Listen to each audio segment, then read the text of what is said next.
O movimento pentecostal aflorou com intensidade em Los Angeles no ano de 1906 e espalhou-se para diversos locais, entre eles Chicago, onde o pastor da Igreja Batista Gunnar Wingren recebeu o batismo no Espírito Santo.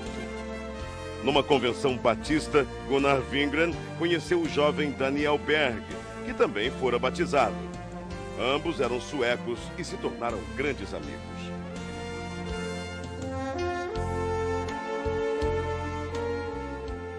Mais tarde, em South Bend, durante uma reunião de oração, Gunnar Wingren relata aos presentes o que Deus lhes havia revelado. Brothers, the Lord has shown us that we must go to South America, to a place in Brazil called Pará.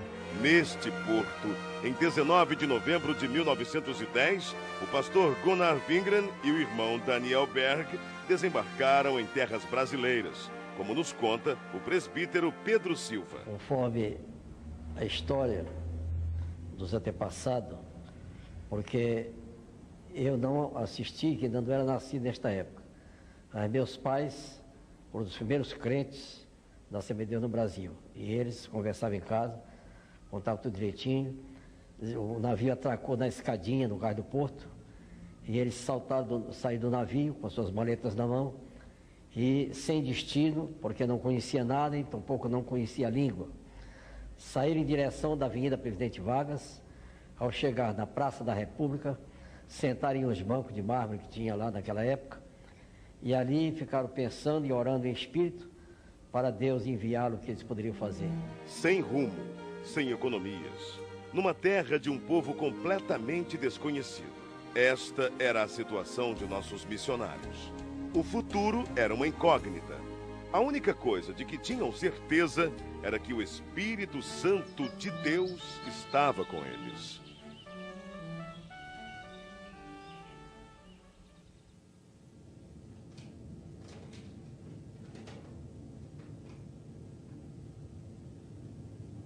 Daniel! Yes, go ahead, speak. The editor of the newspaper is our brother Justice Nelson, a Methodist pastor I knew in North America. Tomorrow, you look for him. He will certainly give us the necessary orientation here in Brazil. Praise the Lord, praise the Lord, Lord. Amen, amen. O pastor metodista Justus Nelson os recebeu muito bem. Disse-lhes a respeito da Igreja Batista de Belém e prometeu levá-los até lá.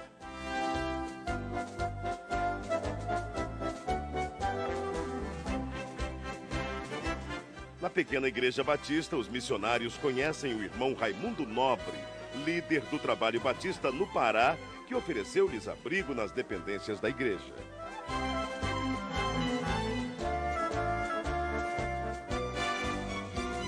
Mais tarde, os missionários foram apresentados ao irmão Adriano Nobre, membro da Igreja Metodista e primo de Raimundo Nobre. A convite do irmão Adriano Nobre, Berg e Wingren navegam pelo rio Tajaburu até chegarem ao local chamado Boca do Ipixuna, onde ficava a casa do irmão Adriano. Ali permaneceram por algum tempo, aprendendo a língua e os costumes do país em que passariam um bom tempo de suas vidas.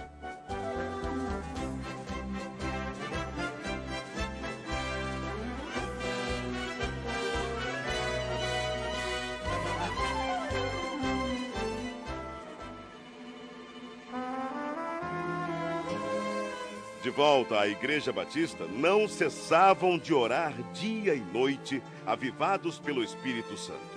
Isto causou inquietação em alguns membros, que os censuraram e os chamavam de fanáticos. Mesmo assim, os dois não se abalaram e continuaram orando e testificando sobre o batismo no Espírito Santo.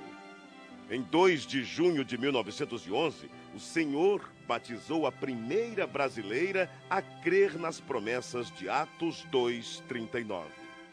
Irmã Celina Albuquerque estava orando em sua casa quando começou a falar em línguas estranhas pelo poder do Espírito. Irmãos, o que tem acontecido aqui, o que tem acontecido conosco, é maravilhoso. não podemos deixar de falar de coisas tão maravilhosas, do cumprimento da promessa que nos foi garantida pela palavra de Deus. Não podemos fechar os olhos para o derramamento do Espírito Santo. Irmãos, não podemos deixar que doutrinas estranhas invadam nossa igreja. O fato gerou uma grave polêmica na igreja. A maioria creu na doutrina do batismo no Espírito Santo. Entretanto, outros membros, liderados pelo irmão Raimundo Nobre, rechaçaram completamente a ideia e votaram a favor da exclusão dos simpatizantes ao movimento pentecostal. As 17 pessoas que saíram da Igreja Batista se reuniram na casa da irmã Celina e ali, juntamente com os missionários Daniel Berg e Gunnar Wingren, abriram um novo trabalho. Enfim, em 18 de junho de 1911, na rua Siqueira Mendes, número 67, começava a se estabelecer a primeira Assembleia de Deus no Brasil. Enquanto o pastor Gunnar Wingren pastoreava a igreja em Belém, Daniel Berg saía como colportor, vendendo Bíblias e pregando o Evangelho em diversas cidades. Eram tempos difíceis, de longas jornadas, mas Deus jamais desamparou aqueles que lutam por sua palavra.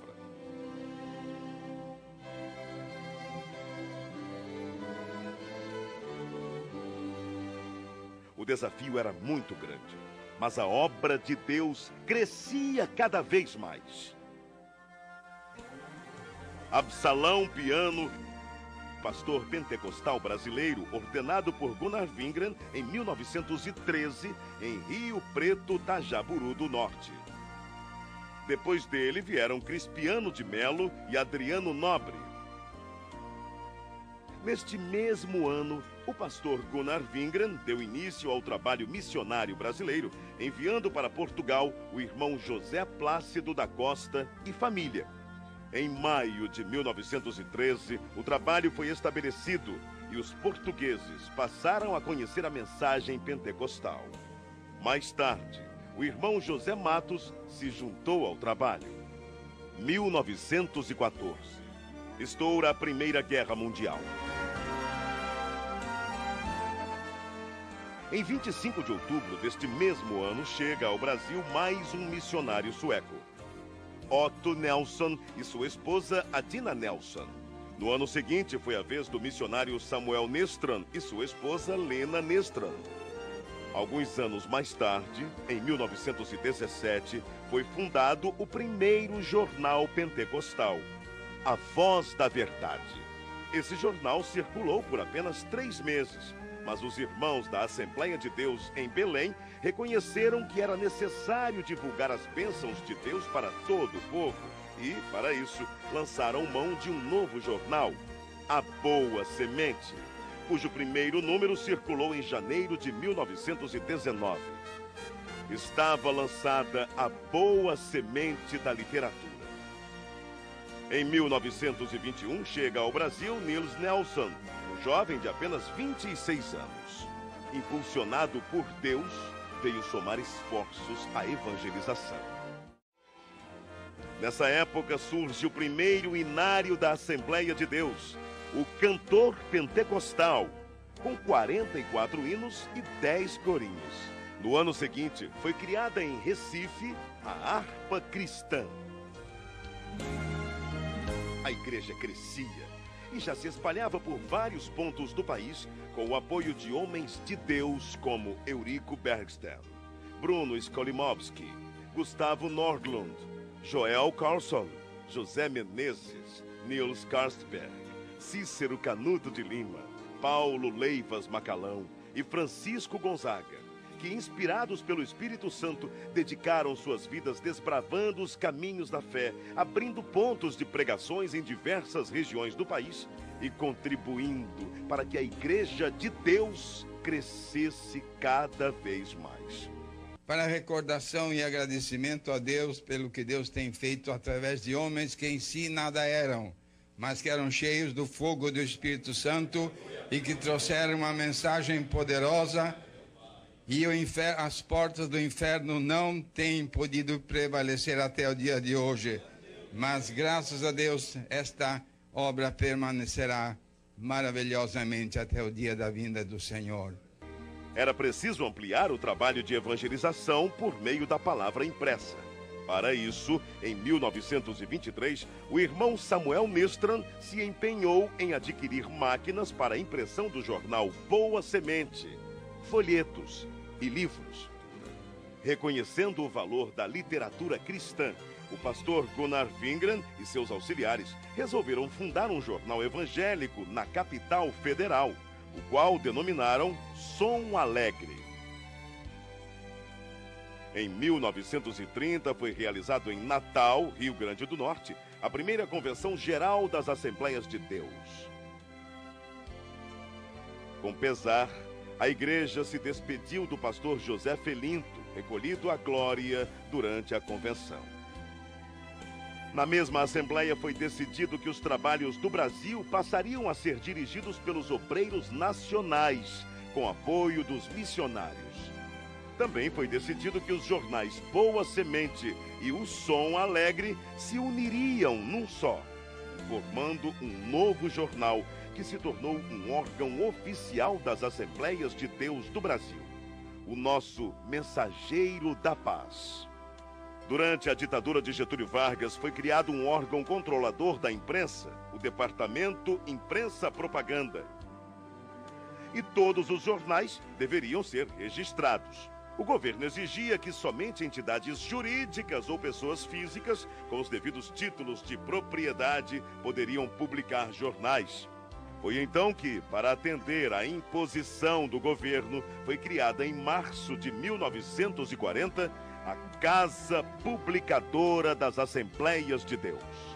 Na verdade, a CPAD era formada pela redação do Mensageiro da Paz e teve vários endereços. Iniciou na Rua Figueira de Melo, número 232, ao lado da igreja. Depois passou para a Praça Marechal Deodoro, número 338, atual Campo de São Cristóvão. Em 1946, a CPAD passou a ser propriedade da Convenção Geral.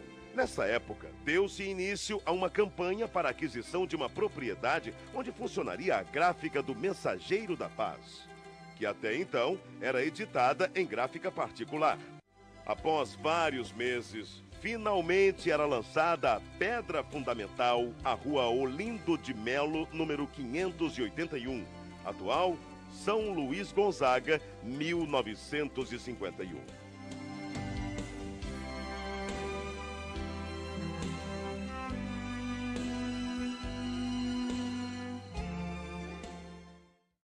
Ide e pregai.